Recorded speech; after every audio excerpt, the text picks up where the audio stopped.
nomor 7 sampai 9. Di situ Paulus pernah merampok, Pak.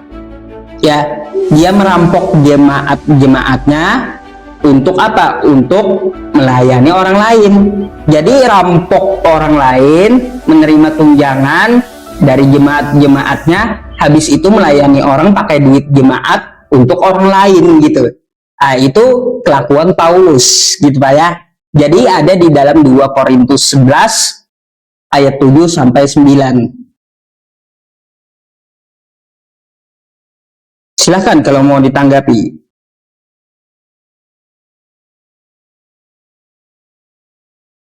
Silakan Pak Ginting. Ya, Atau ada atau Mbak. tunggu dulu, saya umumkan satu. Teman-teman, ini ada yang menggunakan akun Dalboin, ini muncul lagi dia. Pak, Blokir apa aja. tadi, Pak? 2 Korintus 11 Ayat berapa? ayat 7 sampai 7 sampai 9. tadi yang disampaikan oleh Ustadz Yusuf. Atau saya baca aja ya. Apakah aku berbuat salah jika aku merendahkan diri untuk meninggikan kamu? Karena aku memberitakan Injil Allah kepada kamu dengan cuma-cuma. Jemaat lain telah kurampok, kata Paulus, dengan menerima tunjangan dari mereka supaya aku dapat melayani kamu. Ya, tuh bunyinya tuh. Oke. Sekarang boleh nggak, Pak? Saya bacakan punya saya, Indonesia Modern Bible. Boleh nggak? Ya silakan, itu kan Bible Anda juga, silakan. Oke. Silakan. Karena aku telah memberitakan Injil Elohim kepada kamu dengan cuma-cuma. Apakah aku berbuat dosa ketika aku merendahkan diri untuk meninggikan kamu? Aku telah merugikan jemaat-jemaat lain dengan mengambil keuntungan dari mereka, sehingga aku dapat melakukan pelayanan kasih kepada kamu. Ketika aku hadir di tengah kamu dan membutuhkan sesuatu, aku tidak pernah membebani seseorang pun. Sebab saudara-saudara yang datang dari Makedonia telah mencukupi kebutuhanku. Dalam segala hal aku menjaga diriku untuk tidak memberatkan kamu. Gimana? Masalahnya di mana? Masalahnya di situ, Paulus pernah merampok jemaat-jemaatnya untuk menolong orang lain. Aduh, Di sini Pak, ini suaranya. Bang Wanda, di mute dulu Bang Wanda. Bang Wanda. Oke, silakan Pak Matius, kalau sudah nanti bisa ditanggapi sama Ustadz Yusuf. Saya baca ya. Itu mengambil keuntungan, saya baca, bukan merampok. Kalau di tempat saya terjemahannya jemaat telah kurampok gitu. Nah, coba kita baca berapa? 2 Korintus berapa tadi? 2 Korintus 11 ya? 2 Korintus 11, ya. Nah, Betul. kita baca, aduh ini gimana ya? Oke lah, nggak apa-apa lah. Ini saya di jalan soalnya. Ayat berapa? 7 ya? Ayat 8 ya? 7 sampai 9. 7 sampai 9. 2 Nih ya. 11. Coba kita baca ini ya. Ayat 8 ya, ayat 8 ya. Ayat 8 coba saya baca. Saya nggak ngerti bahasa Inggris yang sebenarnya, tapi saya baca ya. I rabbit other assemblies taking works of them to do you service. Di mana sini merampok, Pak, kata bahasa Inggrisnya? Itu di layar Bapak bisa lihat jemaat lain telah kurampok. Iya. Sebentar, Pak. Dengarkan dulu. Saya kan sudah baca punya saya. Nanti saya tunjukkan juga punya saya. Kalau ada dua perbedaan ini, lebih bagus kita ke teks aslinya yang mendekati, yaitu bahasa Inggris. Di sini dituliskan I robbed other assemblies. Pak Ginting izin, Pak. Aduh, sebentar, Pak. Pak Ginting izin. Iya, saya mau. Bapak kan tadi mengatakan Bapak kurang paham bahasa Inggris ya, Pak. Saya Bapak udah potong-potong. Ya udah. Tadinya saya mau bantu, Ini Pak. gimana saya ini pun? Oke, bahasa Yunaninya Silakan, kita ambil ya. silakan lanjut, Bapak. Udah, bahasa Yunaninya aja kita ambil. Kita persilahkan dulu sama Pak Ginting. Silakan Pak Ginting. Nah, dua ya. Sebentar. Ini baterainya mau habis lagi. Bentar ya, kita buka ya 2 Korintus 11 ayat 8. Nah, ini alas ecclesia esulesa labon opsonion prosten humon diakonian. Silakan Pak, coba tunjukkan bahasa aslinya ini yang mana merampok dalam bahasa Yunaninya. Silakan Pak, makasih. Saya tunjukkan dalam bahasa Yunaninya yang mana yang merampok. Itu Sulau. Ya, silakan. Sulau Ustadz izin. Ya, Sulau. tuh. Yang saya kasih jari nih. Teks Pulau. aslinya juga merompak. Oke? Iya. Betul. Dari Bang Rizal mungkin. Iya. Tadi izin Pak Ginting, tadi kan Pak Ginting sempat baca yang bahasa Inggris. Kalau di bahasa Inggris itu Saya baca itu kan verb. Solah. rob. Tinggal Oh, definition to rob. Pak Rob, Ginting. plunder. I rob other shoes. Taking Plunder away. apa artinya? Ini ada 3 loh Pak artinya Pak Pak. Ginting, Iya. tadi kami persilakan Mencuri Pak itu Pak Ginting. kalau rob. Iya. Sebentar saya tengahi. Tadi Pak Ginting kami berikan ruang. Nah, sekarang ini waktunya Bapak Rizal. Nah, mohon jangan dipotong. Tadi saya berikan juga Pak Ginting itu ruang. Nah, silakan dulu Pak Rizal. Nanti dibantah lagi Pak Ginting. Iya, mungkin saya juga sedikit dulu di sini, atau mungkin saya yang ingin saya jawab dari tadi dulu. Tadi kan Pak Ginting bilang mengenai ragi ini adalah ajaran. Nah, justru ya tadi Ustadz Yusuf sudah bilang ajaran Paulus ternyata ada yang kurang bagus juga nih, gitu kan. Nah, salah satunya sudah disebutkan. Supaya nggak terlalu panjang, nggak apa-apa lah kita berbicara mengenai ayat ini. Nah, tadi Pak Ginting sempat baca di terjemahan yang lain, kemudian ke bahasa Inggris. Kalau di bahasa Inggris Pak tetap artinya mencuri. I robbed the other church, taking weight of the that I make minister unto you. Nah, kemudian Pak kalau boleh, kalau berkenan, ini saya baca juga yang Selber, versinya Selber. Di dalam ayat 8-nya, aku telah merampok jemaah-jemaah lain dengan menerima sokongan dari mereka supaya aku dapat mengabdikan diri bagi kepentinganmu. Kemudian Bapak ingin kita masuk ke teks original ya, Yunaninya. Di sini disebutkan alas ecclesias Sulau lambano opsonian prospo tu diakonia. Nah, kemudian Bapak bertanya kalau di bahasa Yunani yang mana yang kemudian dianggap sebagai kata mencuri, ada di Sulau Pak, di nomor ininya kodannya itu G4813 itu Pak, bisa dilihat di situ.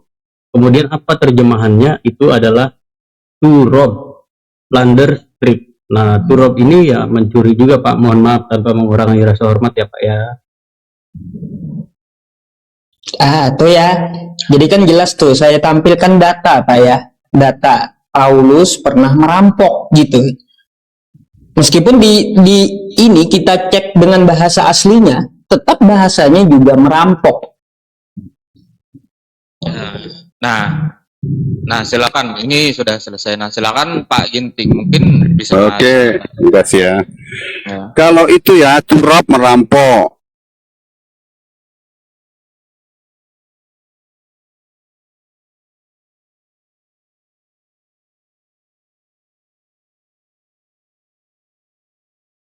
Digunakan definisinya untuk strip, bukan merampok. Jadi begitu, jangan Bapak paksakan apa yang Bapak inginkan itu yang harus terjadi. Loh, Pak, sorry Pak, mohon maaf Pak ya. Yang saya baca ini kitab Anda, Pak. Bukan Iya, saya makanya memaksakan. saya yang Ini kitab Anda sendiri. Oke, gini Pak ya. Kitab Anda sendiri yang menerjemahkan dengan cara merampok gitu. Sebentar. Loh, kok saya yang maksa? Sebentar. Iya. Itu Enggak, gini yang saya tekankan gini sama Bapak. Dengan Pak, gini Pak. jawabannya juga Sebentar, coba dengarkan saya. Di sini kan saya menampilkan data. Bentar sebelum Anda tanggapi. Sebelum Anda tanggapi, ya. Habis ini Anda tanggapi. Aduh gimana? Enggak. Gini, karena Anda berbicara tadi.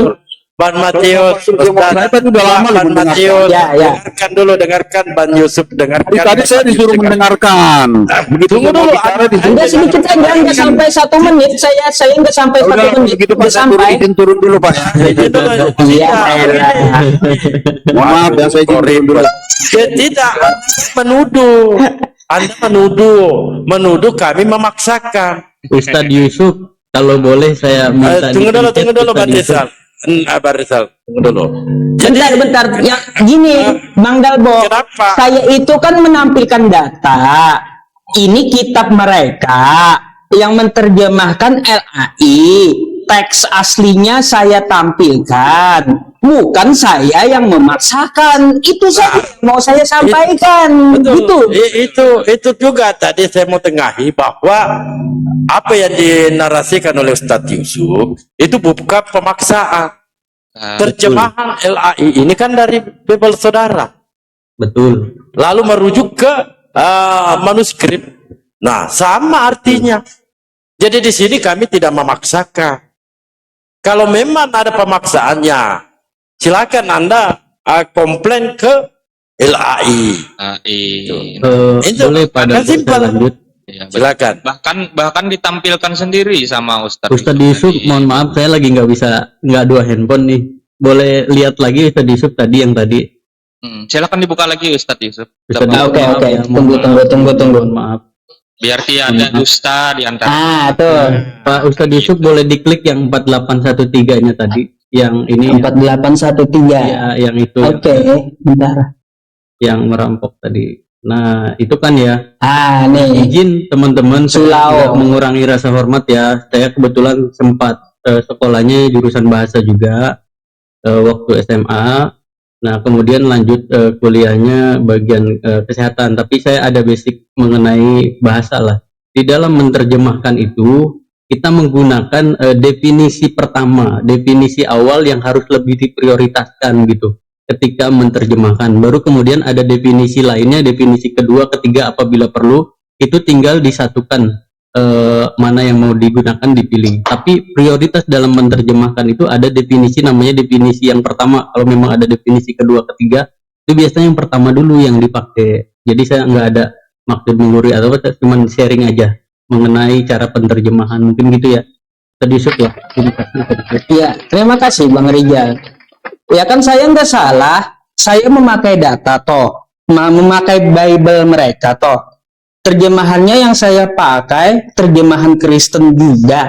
Loh, lalu kenapa saya dituduh memaksakan katanya? Padahal kan saya hanya menunjukkan, Pak, di ayat ini 2 Korintus 11 ayat 7 sampai 9 Paulus pernah merampok. Lalu saya tampilkan teksnya, saya tampilkan terjemahannya, saya tampilkan teks aslinya. Saya dibilang memaksakan gitu. Makanya itu yang saya bikin heran dari tadi. Makanya saya potong dia, saya tidak ada memaksakan, ini adalah kitab Anda. Hanya itu yang ingin saya sampaikan sebenarnya gitu loh. Tapi malah turun. Ya sudah lah kalau gitu.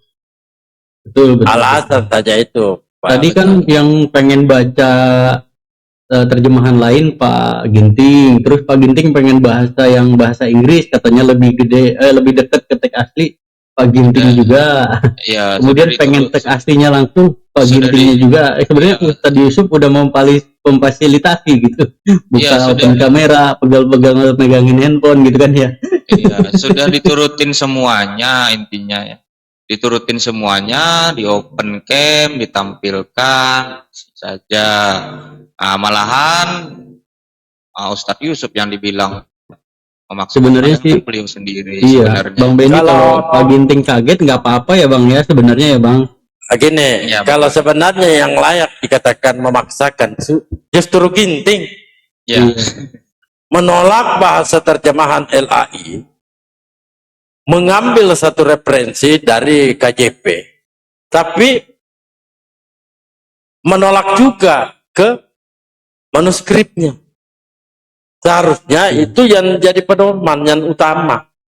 Karena tanpa ada manuskrip kan tentu tidak ada terjemahan. Betul. Sebenarnya kalau mengambil untuk maksud mengambil keuntungan juga ya sama saja. Tidak. Iya bang, kalau ngambilnya nggak izin dulu mah sama Iya. aja. Iya, untuk maksud mengambil Sama waktu ambil keledai ya. ya sama Tanpa aja izin. sebenarnya. Tidak baik juga. Jadi poinnya ya itu tidak baik. Silakan Mbak Kristi. Tanggapan saudari apa? Silakan. Yang komen banyak kali yang bilang tujukan data ya kan. Menurut aku Alkitab nggak ada melawan Alkitab seperti itu. Karena banyak kali kalian ngasih ayat sama kami, harus kami lawan dengan ayat seperti itu. Tapi maaf, Alkitab kami enggak melawan, enggak ada kata melawan dan bertanya dan melawan seperti itu. Alkitab kami itu menjelaskan, bukan melawan Maksudnya- ayat yang sudah dikutarakan. Maksudnya deh bagaimana? Saya bingung juga maksudnya Maksud gimana? kakak gimana kak? Kurang paham. Maksud Anda gimana? Izin dulu Mbak Rizal. Maksudnya apa? Ini Ada Bang, melawan. kan tadi ada itu tadi yang bilang tentang ragi tadi kan ku jelaskan dengan apa aja, logika aja, nggak ku comot-comot ayat di Alkitab baru ku jawab orang abang. Nah itulah maksudku, seolah-olah orang ini minta aku untuk apa namanya ya, ayat yang abang berikan harus aku lawan dengan ayat seperti itu. Tapi maaf, Alkitab kami nggak saling melawan seperti itu, enggak. Kalau saya tunjukkan bagaimana? Pembuktiannya saling bertentangan. Melawan ayat bang. Tidak, kalau Tapi saya menjelaskan tunjukkan saling seperti itu. kalau saya tunjukkan saling bertentangan antara ajaran Yesus dengan ajaran Paulus, bagaimana? Kurasa sih bertentangan sih nggak ada ya. Kalau saya tunjukkan, Karena- Anda bisa Boleh silakan. Oke. Tunggu. Coba Ini Anda aja buka. pada Bo, buka. yang ini aja nih. Ya, simpel aja. Simpel. Berhubungan Ya, simpel. dengan Paulus. Begini Bu, dengarkan ya. Di Efesus 2:15. Buka juga di situ dong. Sebab dengan matinya sebagai manusia ia telah Nah. membatalkan. Tunggu dulu Bang. Ini yang saya maksud tadi mau saya sampaikan. lanjut. Ya. Di sini kan sebab dengan matinya sebagai manusia ia telah membatalkan hukum Taurat, kata Paulus. Ya, dengan segala perintah dan ketetapannya. Ini kata Paulus ini. Dan kedua, menurut Yesus, perkataan Yesus. Tunggu dulu. Kan saya tunjukkan pertentangannya. Matius 5:17-19 ya. Janganlah kamu menyangka bahwa aku datang untuk meniadakan hukum Taurat. Atau kitab para nabi.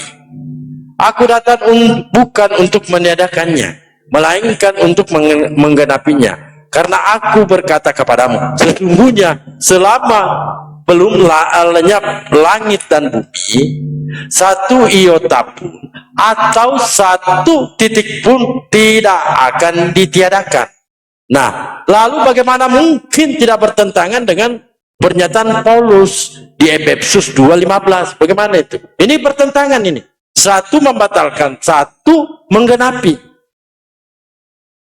Yesus menegaskan di situ di 18 bahwa karena aku berkata kepadamu, sesungguhnya selama belum lenyap langit dan bumi, satu iota atau satu titik pun tidak akan ditiadakan dari hukum Taurat. Coba, ini bertentangan tidak antara Efesus dengan Matius 5:17-19? Coba Mbak Kris. Ini ya, maksud, silakan. kitab saya. Silakan. Jadi poinnya di situ Yesus menegaskan satu titik atau satu iota pun tidak akan ditiadakan dari hukum Taurat.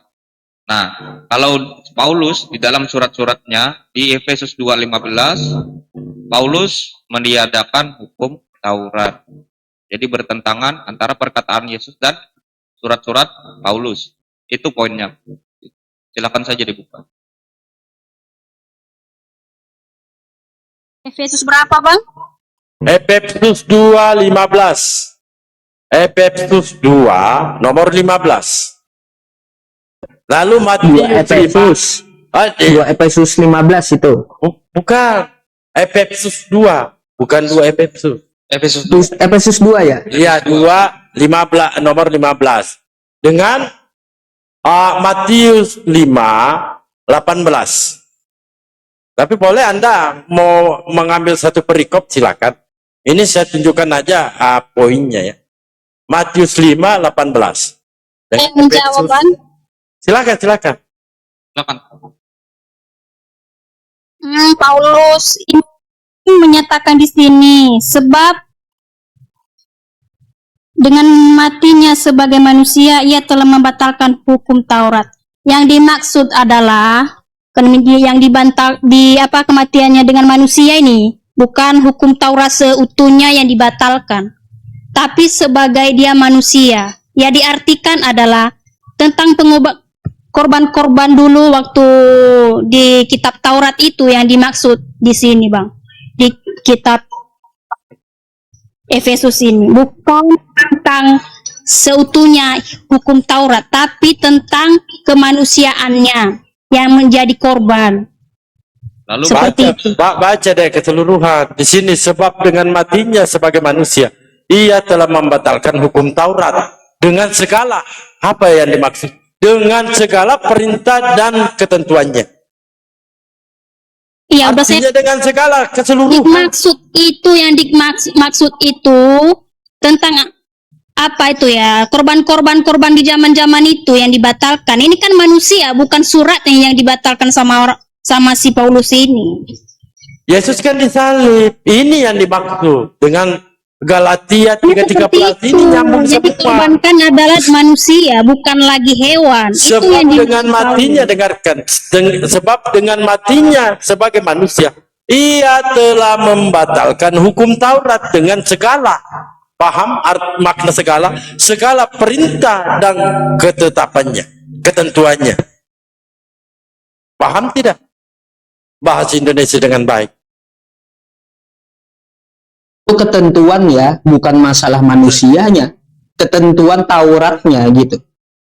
artinya hukum Taurat dan segala perintah dan ketentuannya. Artinya keseluruhan dari 10 hukum Taurat itu sendiri. Iya. Jadi semua dibatalkan semua tanpa terkecuali. Ya, lanjut, silakan deh.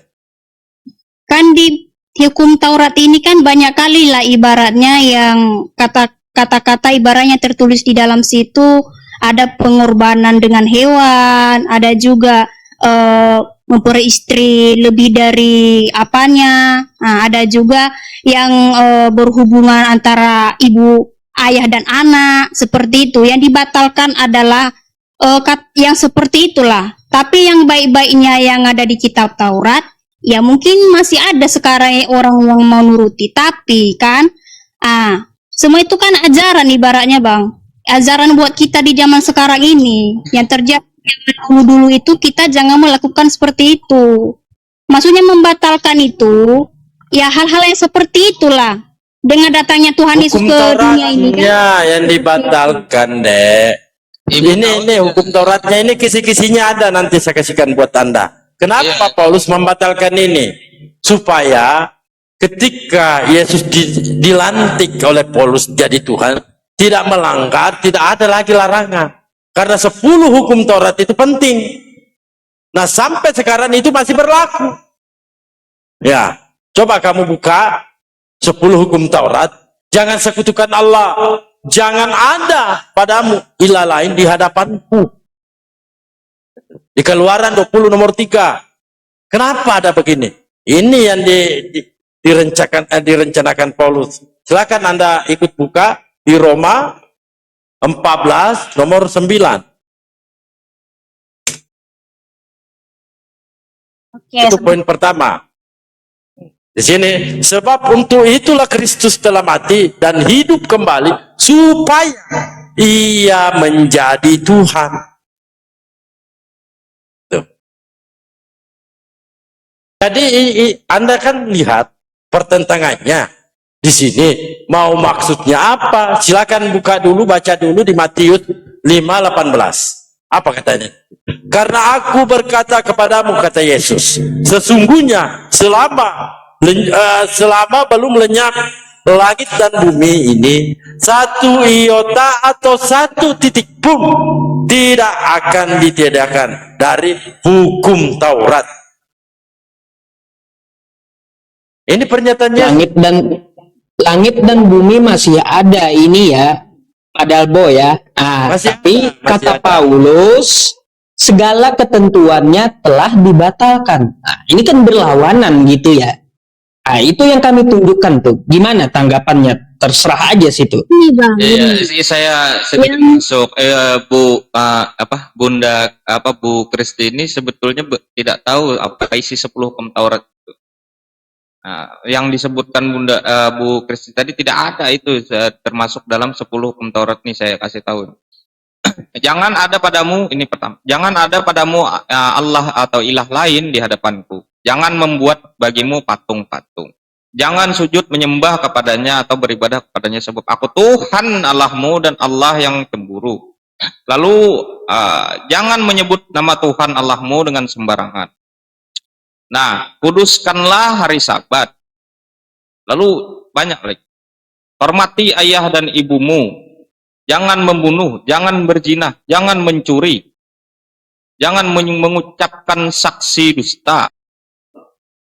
Jangan mengingini istri atau hamba laki-laki atau hamba perempuan atau lembunya atau keledainya. Ini keledai pula. Atau apapun yang dipunyai sesamamu. Nah, itu isi 10 hukum Taurat itu. Tidak ada yang Ibu sebutkan tadi. Itu tertulis di Keluaran 20, nomor 3 sampai seterusnya.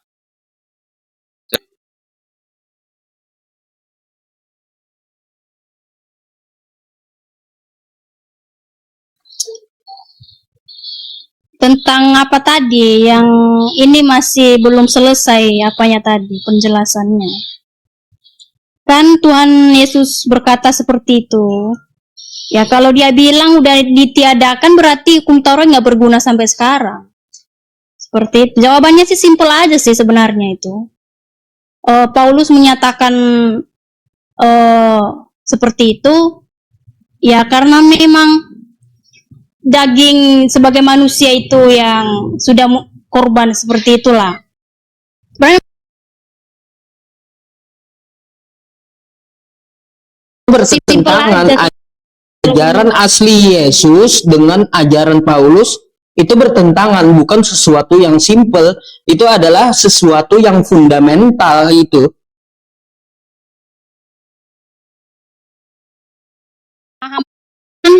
daging manusia mati Tuhan Yesus di kayu salib berarti ajaran yang telah dilakukan nenek moyang itu salib, bukan berarti kitab Taurat itu mati 100%, enggak. Kenapa masih ada kitab Taurat? Kenapa Tuhan Yesus juga menyampaikan kitab Taurat enggak pernah ditiadakan? Itu sebagai ajaran sekarang ini seperti itu, jadi lengkap dia bang. Nggak hanya Tuhan Yesus bilang Bu, coba Anda baca lagi 2 Efesus 15 itu, segala ketentuannya yang dibatalkan oleh Paulus, segala, paham kan segala itu? Ini gitu, semuanya gitu. Hampir semua bang, hampir semuanya itu ibaratnya peperangan, korban ini itu. Ya itu yang masuk yang dibatalkan. Kan banyak kali di situ di kitab Taurat itu.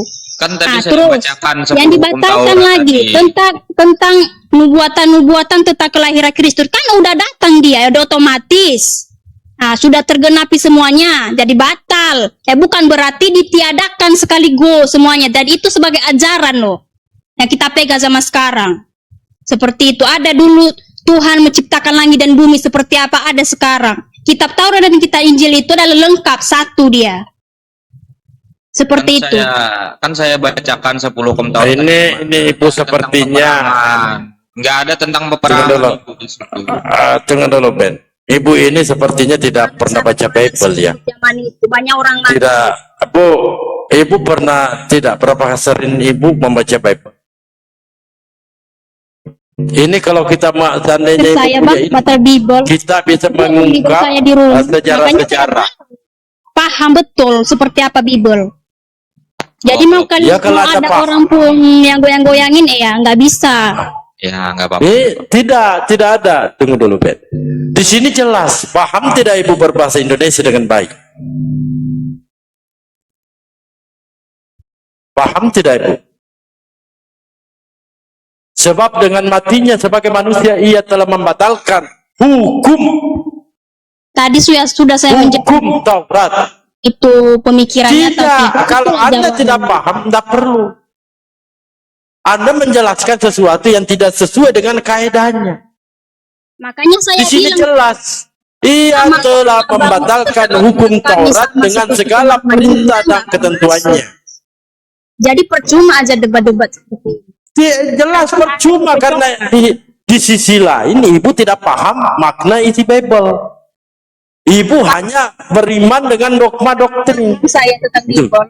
Jawaban dan isinya segala sesuatu. Coba kalau Anda paham, saya berikan satu. Itu pemahamannya luas sekali, enggak hanya satu Iya, pasal. Pergi ke sana, pergi coba. ke aja. Tunggu dulu. Nah, coba Anda berikan pemahaman buat saya tentang isi Bible. Tunggu dulu. Enggak akan cukup, Bang. Hah? Sampai Wahyu ku jelaskan soal Bible enggak akan cukup. Saya Dunia nggak ini butuh kan penjelasan nggak akan Anda. Saya lebih paham Bible dibanding Anda. Saya nggak butuh penjelasan Anda. Cuma saya menunjukkan Pemahaman betapa kamu banyaknya soal Bible kontradiksi, kontradiksinya Bible saudara. Saya nggak butuh penjelasan. Masa saya mau dengarkan penjelasan Anda yang tidak sesuai dengan isi konteks yang kita bicarakan? Enggak nyambung. Ya, Kalau hanya menjelaskan secara bebas, Pemahaman Bapak soal Bible kami seperti apa? Biar saya dengar nih, pemahaman Bapak pemahaman itu tentang seperti apa? iya Bapak oke bilang. oke Dengar nih, gimana nih pemahamannya? pemahaman saya tentang Bible itu sangat mudah, Bu, karena Bible ini kan bahasa Indonesia dan saya sendiri orang Indonesia dan bahasa sehari-hari kita. Apa yang sulit dipahami? Coba Anda jelaskan kepada saya ketika Yesus mengatakan, aku tidak dapat berbuat apa-apa dari diriku sendiri. Maksudnya apa? Silakan. Aku tidak dapat berbuat apa-apa dari diriku sendiri. Maksudnya apa? Oke. Jadi menurut Bapak itu benaran enggak bisa. Menurut Bapak seperti itu. Karena dia manusia nih, enggak jadi bisa apa-apa lah. Menurut Bapak seperti itu. ya, coba saya tanya Dan, dulu dan, itu. dan memang, tunggu dulu. Dan memang Yesus itu manusia. Siapa yang bilang? Menurut Bapak kan makanya aku bilang tadi, Pak. Alkitab kami Menurut nggak Anda, segampang saya itu. bertanya kepada saudara.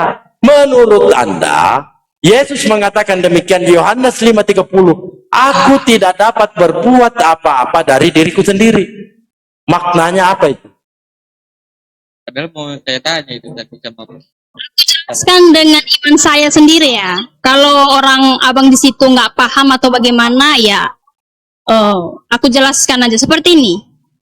Kan Tuhan kami itu kan ibaratnya serba bisa, serba sempurna. Jadi dia bisa menjadi manusia 100% seperti saya. Ya, dia nggak bisa apa-apa seperti saya. Bukan berarti dia itu manusia seperti yang orang Bapak pikirkan. Dia itu manusia utuh seperti kita. Enggak. Memang dia 100% manusia. Jadi dia juga nggak bisa apa-apa seperti kita. Tapi kan dia itu ada ke sisi ilahinya. Nah itulah yang berbicara. Ilahi tadi yang menyampaikan firman-firmannya itu. Daging ini mau apa? Nggak bisa apa-apa. Tapi karena dia punya kuasa ilahi, makanya dia bisa mengajarkan yang benar. Memangnya Tuhan Allah sendiri di dalam diri dia itu yang berbicara. Ya, Bukan makanya daging ini. dalilnya di mana? Seperti itu pemahaman pemahaman iman saya. Oke. Seperti itu. Di mana dalilnya Anda? Anggapan orang Bapak seperti apa? Kan Bapak tanya tadi sama Iya, saya. dalilnya pemahaman di saya mana? seperti apa. Anda mengatakan 100% manusia, 100% ilahi. Itu tertulis di mana di Bible? Sudah tertulis Dia di mana? Kita baca sama-sama. Yohanes 1 ayat 1, Bang. Itulah penjelasannya tentang Tuhan. Wala haula wa quwata Kok illa lari billah. ke situ? La ilaha illallah Muhammad Rasulullah. Astagfirullahaladzim. Bu, dengarkan para anti Kristus. Jikalau seorang datang kepadamu dan ia tidak membawa ajaran. Ini. Bu, coba tunjukkan dalilnya di mana Yesus itu 100% manusia, 100% Tuhan. Yesus mengatakan, aku ini 100% manusia dan 100% Tuhan. Di mana Yesus berkata-kata Kalau seperti itu? kata-kata seperti itu mungkin nggak ada lah, karena itu sesuai keinginan manusia. Kalau Dari- hanya ibu, Pak. Iya, oke. Ibu, juga ibu dia tahu, Tuhan ya, dengan tahu cara dia itu dari sendiri mana? menyampaikan firman-Nya, dengan sesuai keinginan Bapak harus seperti itu. Bukan dengan keinginan saya. Ibu mengatakan hal demikian itu ibu dapat info dari mana? Loh, saya dia menyampaikannya seperti itu.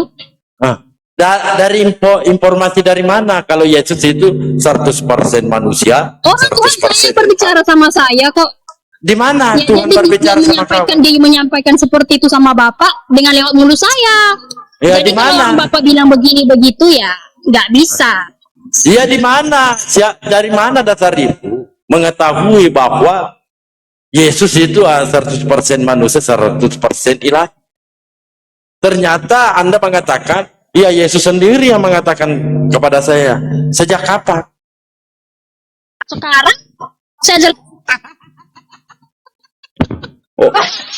Di mana Ustaz Yusuf? Ternyata kita ngobrol diskusi di sini, Yesus hadir mendengarkan. kalau nggak ada dia kemana orang pintar? Orang dia ada sendiri. Kemana dia Di mengajar mana nih panggil Ustaz Yusuf?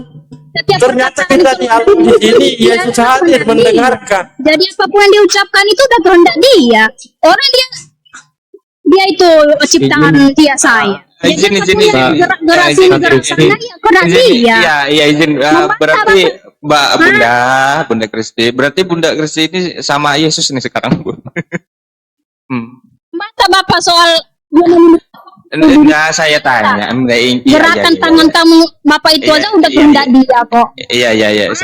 Kristi boleh. Oh iya, jangan dibilang saya aneh. Saya kan tanya ini. Berarti Bunda Kristi ini sama Yesus sekarang, Bu. Soal Tuhan bahwa dia memiliki segala sesuatu. Kayak mana malah ketawa pun kalian dibilang kehadiran Tuhan. Bukan saya ketawa ini Bang Rijal. Iya, Bang Rijal Berarti tadi kalian itu ketawa. nggak ada Tuhannya. Kalian berarti mempunyai diri Bunda kalian Kristi, sendiri, coba nggak ada dengar. pengendalinya. Lucu kan? Iya, udah. Ya saya lucu udah. Iya. Jadi Enggak, kalau Yesus ya, saya izin dulu teman-teman. Apa belum dijawab soal Bunda Kristi ini sama ini sama Yesus sekarang, Bunda Kristi.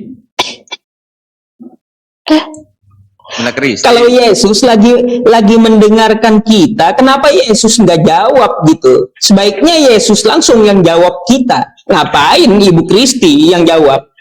Kalau Yesus dengerin kita lagi ngomong, gimana sih? Ngomong sama Bapak. Oh ya udah. Coba Bunda Kristi panggilkan Jo. Ya, pakai saya mau untuk ngobrol berbicara. sama Yesus.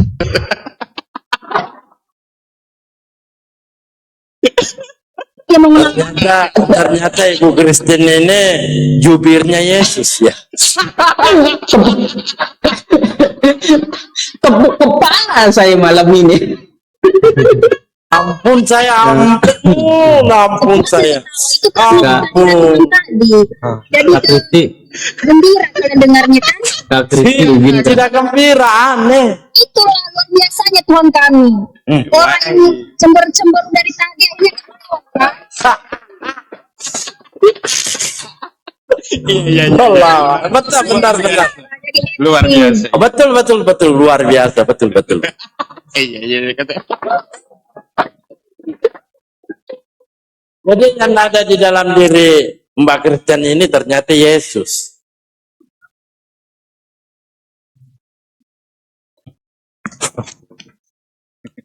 Bunda, Merah muka saya ketawa melulu dari tadi.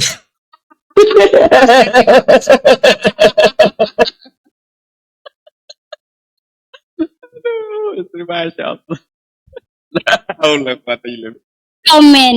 Berarti orang-orang ini mereka melakukan sesuatu nggak kehendak Tuhan ya. Makanya mereka ketawa sampai cibir-cibir menyibir. Jadi mereka mengendalikan Kak Kristi, diri mereka boleh- sendiri. Lucu. Boleh ini enggak?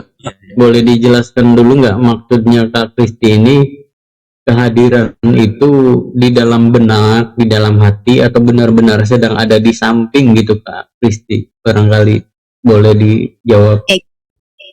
Saya antara Tuhan saya itu ibaratnya kalau kita percaya sungguh-sungguh percaya kepada Yang Maha Kuasa, dengan sendirinya nggak perlu kita berpikir dulu untuk menjawab. Dengan sendirinya mulut kita itu berkata seperti itu untuk Oke. menjelaskan.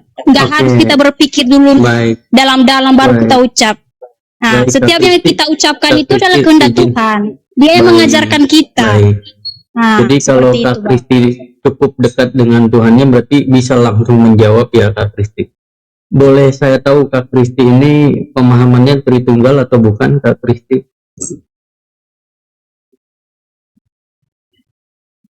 Kak Kristi dibuka Oh. mic-nya. Itu sih di ajaran Katolik ya ada ya. Tapi Oh. kalau pemahaman saya sendiri sih memang itu penjelasannya seperti itu. Tapi kan yang kita bahas ini bukan soal itu, tapi Iya, soal saya mau Tuhan tanya, yang benar. Kak Kristi Tritunggal atau bukan? Kan ada yang bukan Tritunggal juga Kak. Nah, gini Bang, Tritunggal itu cara menjelaskan sifat keilahi. Makanya Iya. dibilang Tritunggal. Kak Kristi mengimani Tritunggal nggak? Ya aku percaya sama Allah, sama Tuhan. Iya, Tapi cara mengimani Tritunggal menjelaskannya atau tidak Tritunggal ya maksud saya? Tritunggal Bang. Tapi saya beda. Pertanyaan Abang itu gini Bang, seolah-olah saya mempercayai tiga Tuhan seperti itu. Bukan, Jadi saya nggak pikiran masuk ke orang situ Kak Abang seperti Kristi. itu. Kak Kristi saya belum masuk Gini ke situ. Bang, Tritunggal itu cara menjelaskan keilahian Allah. Makanya Pertanyaan bisa saya, dilihat Kak Kristi mengimani itu atau tidak? Saya mengimani Allah yang benar. Saya mengimani Oke. Allah. Saya nggak mengimani Tritunggal itu enggak, tapi cara menjelaskan Tritunggal seperti itu. Oke. Begini Kak Kristi Hanya kan tadi menjelaskan. izin Kak Kristi. Ya saya sependapat. imani Tuhan saya seperti itu Bang. Sepanjang yang Kak Kristi imani nih ya, kalau sekiranya Kak Kristi nanti masuk surga sesuai dengan keimanan Kak Kristi, yang Kak Kristi temui itu nanti siapa ya? Apakah Kak Kristi bertemu dengan Bapa, Putra, dan Roh Kudus, atau Kak Kristi cuman ketemu sama Yesus tanpa bertemu Bapa dan Roh Kudus? Silakan Kak Kristi. Oke Bang, jadi Bang, mungkin orang Abang berpikir kalau kita mati langsung ketemu sama Tuhan ya, seperti ya. Nah, seperti ini Bang, ajaran kitab kami itu seperti ini. Pemahaman kami tentang kematian ya Bang ya. Mungkin Abang bertanya soal itu. Nah, seperti ini Bang, kami mati nggak langsung jumpa Tuhan, karena Tuhan berkatakan di Wahyu kan, Dia akan datang di kedua kalinya dan mengadili orang yang benar dan orang yang tidak benar. Seperti itu. Berarti Katanya menyediakan rumah di surga, gimana ceritanya? Mana yang betul? Pak Toko komentari ya, Dabling Pak Toko. Saya sapa dulu ini, sapa dulu guru kita ini. Assalamualaikum Ustaz Talib. Waalaikumsalam warahmatullahi wabarakatuh. Masya. Lanjut ya. Padalbo. Itu kata-kata Muslim yang di channelnya Bang Handi di YouTube itu katanya bakal kalah kita semuanya ngomong sama Mbak Kristi ini. Bagaimana tanggapan Pak Toto ini tentang Kristen ini? Silakan. Yesus hadir di tengah-tengah kita, mendengarkan dialog kita. Bang Toto. Oke, Pak, terima kasih. Apa ada yang mungkin ditanggapi? Dia berbicara, Ben. Biarkan dia bicara. Silakan Oke. Pak Toto. Tapi Mbak Christina tadi jangan turun ya. Nanti saya sendirian tuh. Iya, nggak turun dia. Oke, ini temanya apa nih, Bang Ben? Bang Darbo, Iya, siap. temanya apa nih? Tentang Paulus. Dia mau jawab itu, padahal Bo.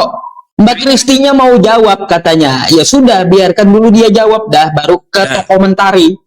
Ya silakan, Oke. Mbak Kristi. Nah, Pak Rizal sampai di mana tadi, lupa aku. Lah, kata Iya, Anda gini tadi, Mbak Kristi, kata Anda gini tadi ya. Katanya kalau Kristen itu mati nggak langsung ketemu Tuhan. Katanya dia turun kedua kalinya sampai situ tadi ya. Tapi kan saya celetuk, katanya kalau Kristen itu mati langsung disediakan surga di rumah di surga gitu. Itu yang mana yang betul? Kok harus mengadili lagi? Oke, aku jawab ya Bang ya. Seperti ini Bang. Kalau kami ini mati kan Bang, seperti ini matilah kami, udah. Ya kami pergi, entah awal-awal mati ini nggak langsung ke surga nih Bang, harus ada tahap-tahapnya seperti mengadili dulu, kepercayaan seperti apa. Datanglah malaikat maut ini menanyakan tentang keimanan kami. Seperti sama kayak tadi abang tanya, ada disediakan rumah di surga. Seperti ini. Ibaratnya rumah itu di surga, kita manusia ini kan Bang, ibaratnya nggak ada yang sempurna yang 100% kayak anak bayi gitu ya, nggak berbuat dosa. Harus kami menerima api penyuci ya dulu. Kalau memang iman kami udah cukup mempercayai Allah yang benar, diajarkan terus perbuatan kami waktu di bumi itu nggak membuat kejahatan yang lebih parah dari kehendaknya, seperti itu. Kalau memang Mbak Kristi stop dulu. Padahal Bo tolong tok komentari itu di mute dulu. Double, suaranya double. Iya betul, double. Pak Tokmen, Double. tolong di mute dulu. Apa saya Tok komentari itu di mute dulu tuh. Mbak Kristinya double ngomong. Ya, saya izin mute ya. Saya izin mute. Lanjut. Lanjut Kak, dilanjut. Oke. Kalau kami seperti itu, barulah kami dibawa malaikat ke api penyucian, Bang. Api penyucian itu bisa aja kalau kami banyak dosa lebih dari yang kami lakukan kebaikan, mungkin adalah lama juga itu api penyucian itu. Baru setelah dari api penyucian itu, Bang, barulah kami itu sama seperti abang bilang tadi, kami ada ibaratnya. Jadi masuk neraka dulu gitu.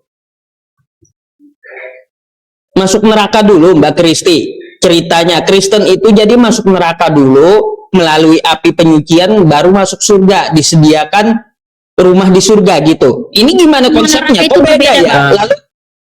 Lalu gimana Mbak Kristi dengan penebusan?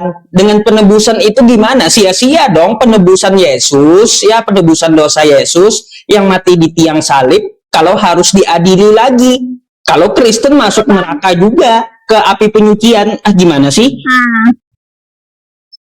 Mungkin orang abang berpikir penyelamatan Tuhan Yesus itu seperti ini. Mungkin orang abang berpikir apapun yang kami lakukan di bumi ini berarti boleh-boleh aja. Jadi membuat dosa boleh-boleh aja, kan udah ditebus. Mungkin seperti itu. Seperti ini Bang, penebusan dosa yang dimaksud di dalam kitab kami adalah siapakah yang melakukan ajaran Tuhan Yesus waktu di dunia ini, itulah yang selamat. Tapi kalau dia nggak melakukannya apa yang diajarkan Tuhan Yesus, otomatis dia masuk neraka, walaupun dia agama Kristen. Seperti itu, penyelamatan Tuhan Yesus bukan diselamatkan berbuat dosa kami, ya terserah. Seperti itu, enggak. Apa yang diajarkan Yesus yang Anda ikuti? Coba Pak Kristin, apa yang diajarkan Yesus yang Anda ikuti? Kasihilah sesama manusia seperti dirimu sendiri. Itulah kata-kata pertama yang paling kami pegang orang Kristen. Karena kami mengasihi manusia, otomatis ateis juga melakukan hal yang sama. Dia seperti itu, Bang. Ateis juga melakukan hal yang sama. Saya tanya, apa yang Anda ikuti tentang ajaran Yesus? Bang Darbo, maaf sebentar Bang Darbo. Yes. Tadi kan ada gangguan, teman saya nelfon. Saya turun dulu ya, teman saya di luar nunggu ya. Oke. Naik lagi sebentar ya. Oke Bang Darbo. Ya, nanti nih. Naik lagi ya. Ya nanti naik lagi ya Pak. Iya, Bang. Naik lagi. Ini ada Oke, Ustaz Bang Talib Benny. nih. Semua Iya, terima kita kasih. bahas nanti salib. Siap Pak Toko. Sehat-sehat Pak Toko. Siap. Ini kalau nggak salah yang disampaikan Kak Kristi ini adanya di Katolik ya Kak? Sih, kalau di Katolik sama ya jauh sih Pak. Kemajuannya, pemahamannya. Tapi Kak hanya Kristi ini cara Protestan kah? kami bergereja aja yang berbeda. Protestan kah? Saya dari Protestan ke Katolik. Oh, baru pindah ke Katolik. Nah gitu Bang. Ketemu Enggak. Kak Kristi tadi Bang. Kak Kristi nggak usah di mute sambil ngomong aja dulu, jangan dulu di mute. Iya, kalau seandainya api penyucian itu kan memang panjang yang saya tahu itu adanya di Katolik ya Kak. Nah, berarti kan kakak juga walaupun istilahnya sudah ada penyaliban itu tidak serta merta langsung masuk ke surga kan, berarti ya pada intinya kembali kepada apa perbuatan baik apa yang dilakukan. Nah Kak, tadi ada pertanyaan dari saya belum sempat kejawab. Katakanlah kalau sekiranya memang benar masuk ke surga, itu yang kakak temui itu siapa ya Kak? Apakah ketemu dengan Bapa, Putra dan Roh Kudus? Maksudnya Putra di sini adalah Yesus. Apakah kakak cuma ketemu Yesus saja Kak, nggak ketemu dengan Bapa dan Roh Kudus? Silakan Kak. Oke Bang, gini Bang. Tadi kalau soal mati langsung ketemu Tuhan, enggak Bang. Mungkin kalau kami mati udah menjalankan tadi seperti yang kujelaskan pertama tadi, ya kami ditaruhlah di sebuah tempat. Disitulah kami menunggu waktu kedatangan Tuhan kedua kalinya. Barulah di situ kami diadili. Seperti itu. Jadi masih diadili. kami tadi yang sudah mati tadi ya bangkit lagi seperti itu Bang. Ya Jadi baru di sia-sia situ dong. diadili. Sia-sia mati Kak. di tiang kayu Iya. salib. Iya Kak, katakanlah semua proses itu sudah dilakukan Kak. Katakanlah udah jalan semua gitu kan. Nah, sepanjang yang kakak tahu, sekiranya nanti memang masuk surga itu, kakak ketemunya dengan siapa Tuhannya? Apa ketemu dengan Bapa, Putra dan Roh Kudus? Yaitu Putra berarti kan gini, Yesus ya Kak ya? Atau cuman ketemu Yesus aja Kak gitu, tanpa ketemu Bapa Gini. dan Roh Kudus? Gini Bang, otomatis ya Bang ya, kalau kita masih di dunia ini, otomatis Tuhan Allah memakai daging untuk berjumpa dengan daging. Ya hanya Tuhan Yesus yang kami nampak, karena memang dia daging, dia harus memakai daging untuk berjumpa dengan daging. Kalau roh dengan roh, ya harus roh dengan roh. Nah seperti itu. Otomatis kalau nanti di hari pengadilan, otomatis Tuhan Yesus yang datang. Kami yang nampak Tuhan Yesus saja, nggak ada yang namanya Putra, Roh Kudus, Allah, tidak ada itu Bang. Itu hanya cara menjelaskan seperti apa Tuhan. Kenapa seperti itu? Kenapa seperti itu Bang? Seperti inilah aku jelaskan lebih detail ya, biar lebih paham. Kenapa dibilang ada Putra, Bapa dan Roh Kudus? Seperti ini penjelasannya itu Bang. Kenapa dibilang orang Kristen mengasihi Tritunggal itu? Orang ini menjelaskannya ibaratnya Putra itu adalah daging yang telah datang ke dunia ini, dan Bapa itu adalah hakikat keilahian daging tadi, dan Roh Kudus itu adalah yang datang sama kami lah, seperti kami ini. Ibaratnya yang berbicara sama kami seperti saya ini menjelaskan sama orang abang, itulah Roh Kudus yang memakai saya untuk menjelaskan seperti itu Bang. Makanya dibilang adanya Roh Kudus, biar mengasihi kami jalan di mana yang salah, mana yang nggak benar. Jadi yang kami dengarkan ini penjelasan dari Roh Kudus, Bu. Ya seperti itu. Karena Roh Kudus sama Bapa dan Putra itu adalah satu. Oh, Ustaz Talib. Kamu dengar penjelasan Roh Kudus tadi? Pening kepala saya. Tadi penjelasan Roh Kudus. Ya lanjut. Boleh Ustaz. sedikit lagi ya. Daging ketemu daging. Mendengar. Mau cari bodrek saya, mau cari bodrek deh. Sama seperti kita harus dijelaskan Ada yang kelewat, tulang ketemu tulangnya ini nggak dijelasin. Ya seperti itu pemahamannya. Iya, Kak. Tulangnya gimana ini, Bu? Tulangnya daging kan tentu ada tulang. Gimana itu? Ya. Beratnya aja. Kan itu terbatas. Ya harus daging, jadi daging dia ya nggak bisa, harus jadi daging terus seperti itu. Tapi dia kan Allah. Jadi dia mau jadi daging mau jadi apa aja bisa. Dia bisa menjadi apapun.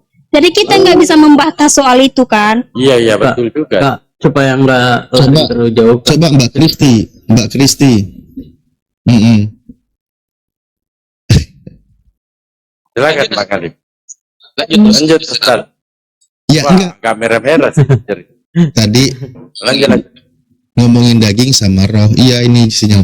Cuman pengen tahu aja, ketika Yesus datang ke surga berikut sama tulangnya enggak?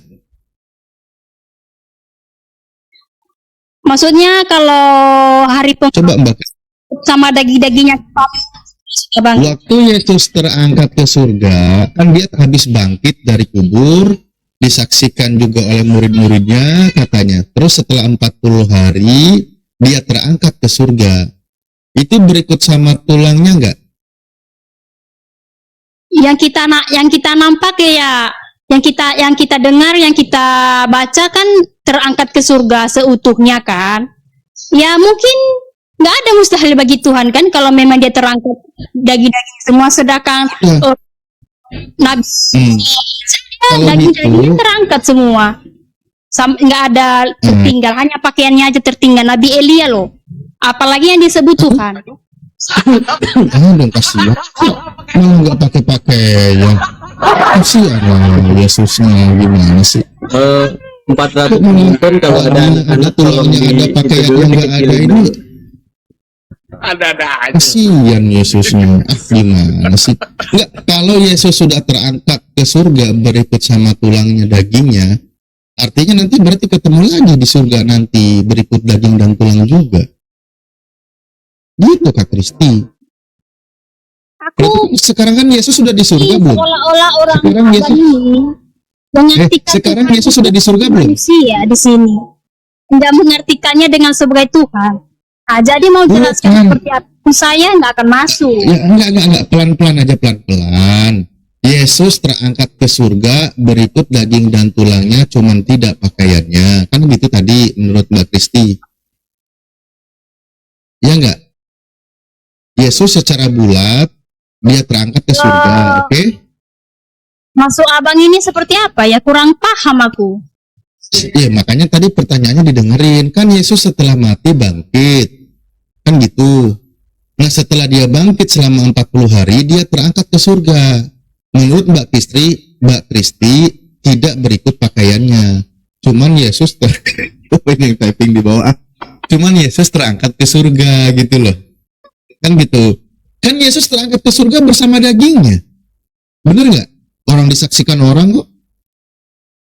Iya, nggak pakai pakaian, Masa kata Mbak Tuhan- Kristi. Tuhan dibatasi? Gitu aja lah. Masih lagi nanya, Yesus ketika terangkat ke surga bersama dagingnya kan? Olah bang, masa dibatasi? Ya kalau dia terangkat sama Bukan daging, membatasi, Iya, bukan membatasi. gitu loh. Pahami dong pertanyaannya. Yesus ketika terangkat ke surga, dia bersama dagingnya kan? ya iya. Terus bang, menurut abang seperti apa? Ya berarti Yesus bertulang dan berdaging lah. Cuma tidak Ya berpakaian iya, kata Mbak tadi. Tuhan kami itu punya daging, punya sisi ilahi, ya punya segalanya, ya nggak terbatas. Seperti itu bang. Iya. Nggak hanya angin aja, nggak hanya Mbak manusia Kristi, aja, nggak hanya ilahinya kalau aja. daging- nggak. Kalau daging terbatas, maksimumnya itu Yesus 100 kilo itu udah terbatas. Ada batasnya, gimana sih? Nanti orang abang ketawa. Nah,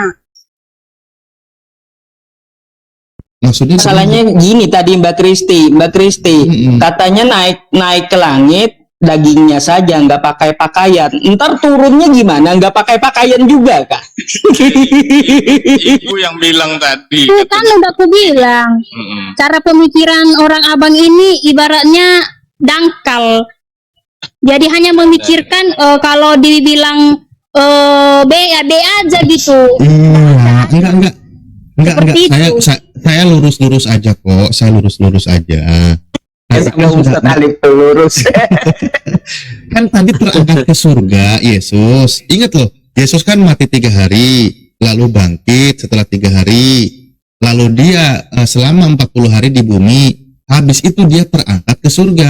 Terangkat ke surganya Yesus berikut daging dan tulangnya. Cuman kan tadi diklarifikasi oleh Mbak Kristi, tidak berikut pakaiannya. Is okay, saya tidak memasalahkan, cuman lagi membayangkan aja. Nah, permasalahannya adalah Yesus kan artinya ke surga berikut tulang dan dagingnya. Artinya utuh tubuhnya itu ada di surga gitu loh. Kan begitu. Bener kan? Ya iya bang, abang Nah, otomatis karena dia Allah, ya kalau di surga nggak mungkin dong dia di daging kan, ya tidak, dia kembali kepada hakikatnya. Kalau dia datang lagi ke buminya, dia memakai dagingnya lagi, seperti itu. Banyak juga di Berarti- film-film kan berubah oh wujud iya kan, iya Bang? iya. Ah, Berarti Yesus terangkat ke surga bersama dagingnya, terus di surga disimpan dagingnya, dia keluar rohnya. Nanti kalau pas mau turun ke bumi, pakai lagi dagingnya gitu. itulah yang paling lucu bang. Harus keluar. Terus gimana dong? Seolah-olah Lah Tuhan kan Mas itu Dino berbeda. barusan yang ngejelasin. Aku aja berpikir Nah, ya. iya kan? Gini bang, aku berpikir di film aja bisa orang berubah wujud tanpa keluar dari tubuhnya. Apalagi Tuhan, gitu loh cara berpikirnya. Oh gitu Ustaz. Lah ya, ya udah pertanyaan sederhananya begini. Sekarang 2000 tahun berlalu per detik ini, pertanyaan malam ini, Yesus di surga, dagingnya sama tulangnya masih ada nggak? Ya ada lah, nggak mungkin nggak ada. Tuh kan, ada. Ah, itu hidup kan? Tetap hidup kan? Orang abang ini, ibaratnya ya bang ya, aku sih jelaskannya itu, Bukan loh kan? oh, Ya itu disampaikan kayak aja, saya tidak sedang membantah. Saya tidak membantah kok. Maksudnya Ya, kan Tuhan tadi itu kan sudah kan kita bahas kan. nggak terbatas tadi bang aku sampaikan bang. Ya dia ada Ya, tapi dagingnya ke, Daging terbatas ada nggak dia daging? apanya ke, ya suka-suka dia loh gitu. Di Iya. dalam Oh, dunia iya, ini daging- aja kita daging bisa terbatas membuat nggak? film. Ya terbatas kita manusia. Nah, Tapi bagi Allah terus kita daging yang bisa. terbatas saat ini di mana? Dagingnya yang terbatas saat ini disimpan di mana? Loh, jadi orang abang berpikir Tuhan Allah itu keluar gitu dari mulut dari badannya apa Yesus gitu. Allahnya keluar dari badannya Yesus gitu. Aduh, kalau cara pemikirannya seperti itu sih tentang Allah poinnya 0 lah, Bang. Oh. Ya udah kalau gitu berarti tetap ada kan Yesus di sana. Cuman bedanya ketika di bumi manusia, ketika di surga dia Tuhan gitu ya. Sip, itu pasti ya. Baru Berarti saat ini di surga ada daging Tuhan ya. Kalau di surga kan daging manusia. Nah, tapi itu yang anak. Kalau yang bapak kan bukan daging, bapak. Roh Kudus bukan daging. Nah, jadi pertanyaannya adalah seperti tadi Akhir Rijal menanyakan, ketika nanti di surga, itu ketemu Tuhan berapa nanti di surga?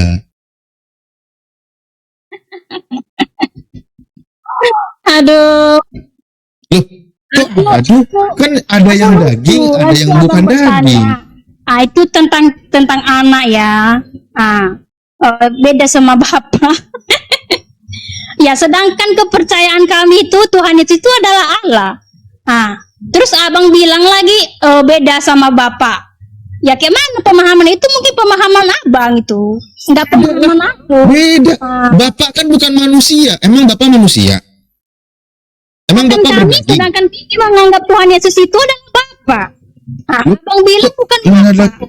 jadi waras. Jadi Yesus itu adalah bapak itu sendiri. Benar sekali. Oh, berarti bapak itu berdarah daging. Ya iyalah. Masa Yang berdarah kalau bapakmu saya percaya. Tapi kalau istilah bapak yang digunakan Yesus saya tidak percaya. Kan bapak Elohim itu di surga, bukan manusia, bukan anak manusia. Kalau Yesus manusia dan anak manusia, Bapa bukan manusia. Bapa tidak berdarah daging. Di dalam kitab Anda contoh dikatakan 1 Timotius 6 nomor 16. Dialah satu-satunya yang tidak takluk kepada maut, bersemayam dalam terang yang tak terhampiri, tak seorang pun melihat dia, memang tidak ada yang dapat melihat dia. Kan gitu. Nah, ini kan dialah satu-satunya, ini siapa? Masa Yesus, masa Bapak Yesus? Gak mungkin lah, Yesus kan terhampiri, bahkan pernah diludahi tentara Romawi. Ya makanya aku bilang tadi, Nah, Tuhan kami itu sempurna, pernah menjadi daging. Dia datang kepada kami untuk mengajarkan kami. Gitu loh Bang. Jadi Tuhan kami itu kami kenal 100%. Enggak hanya cerita doang. Berarti Tuhanmu mengajarkan rasa sakitnya ditumbak. Gimana kurang dengar putus-putus. Iya, Tuhanmu mengajarkan rasa sakitnya ditumbak, dipaku di kayu salib gitu. Dia kan kasih sama kami. Bapak sama kami. Oke, kembali lagi. Nah, Karena itu benar dunia Tuhanmu ini ya. Bang, karena dunia Nah, ini kejam. sebentar. Ibaratnya seperti itu. Kejam. Oke, gini, coba kita ayat ini untuk siapa? Coba saya pengen tahu ya. Dialah satu-satunya, ini satu-satunya loh ya, yang tidak takluk kepada maut, bersemayam dalam terang yang tak terhampiri. Seorang pun tak pernah melihat dia, memang manusia tidak dapat melihat dia. Nah, yang tidak pernah dilihat oleh manusia, yang bersemayam dalam terang, yang tidak takluk kepada maut, ini siapa?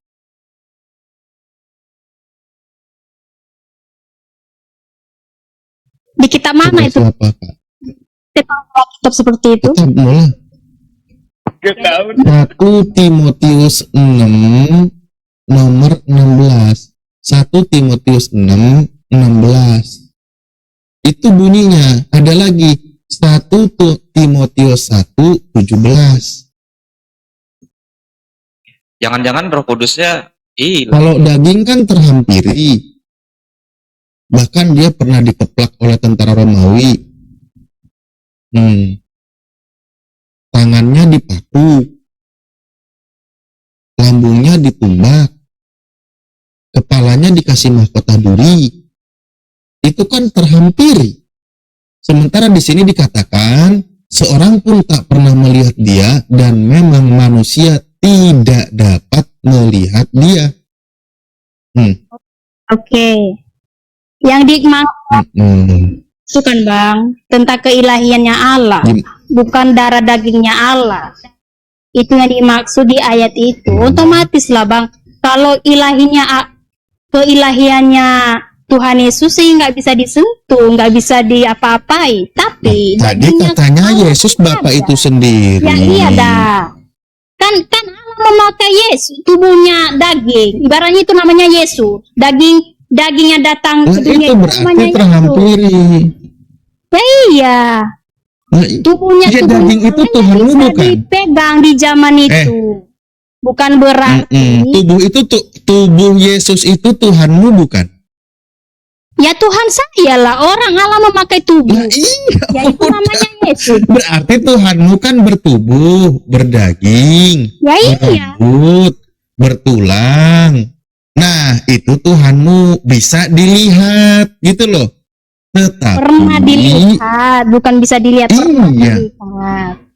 Iya, pernah bisa dilihat selama 33 tahun. Bahkan itu waktu disunat itu potongannya itu kemana itu potongan Tuhanmu itu? Nah, sekarang begini loh. Sekarang begini. Itu kan Tuhanmu ya. Ingat itu Tuhanmu. Nah, sekarang begini. Mari kita mendengar apa yang dikatakan oleh Yesus. Nih contoh nih. Yohanes 5:37. Kan bunyi ayatnya begini. Bapa yang mengutus aku, dia yang bersaksi tentang aku. Rupanya tidak pernah kau lihat, suaranya pun tidak pernah kau dengar. Nah, yang dikatakan oleh Yesus di sini Tuhan atau bukan? Ya, sama kayak saya ini Itu dari. Nah, tadi abang bentar bilang dulu. tadi Yesus berkata seperti itu. Ya sama kayak saya ini. Saya nggak pernah mendengar suara Bentar, Tuhan. bentar. Nah, seperti Yesus itu. kan Bilang sama Tuhan, Risti, menyebut Christine, nanti jawabnya orang itu tanya seperti ini, kamu harus jawab seperti ini. Enggak. Otomatis diri saya berbicara sendiri dengan kehendaknya Allah. bukan gitu. Ketika Yesus berkata, kan dia menyebut Bapa. Saya pengen tahu, tanya dulu nih, Bapa ini Tuhan atau bukan?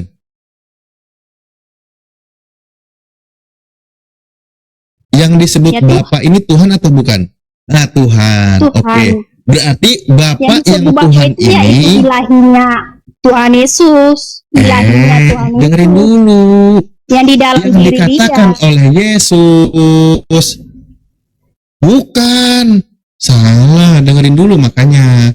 Ketika dia menyebut Bapa yang mengutus aku, berarti Tuhan yang mengutus aku, kan Bapa tuh. Dia yang bersaksi tentang aku. Rupanya tidak pernah kau lihat, suaranya pun tidak pernah kau dengar. Berarti Bapa yang mengutus Yesus ini tidak berdarah, tidak berdaging, tidak bertulang. Kan gitu. Alias bukan manusia. Bener ya? Bener dong. Bener lah. Lah, Bener sih. ilahi siapa sih yang Bener deh. melihat ilahi? Nah itu makanya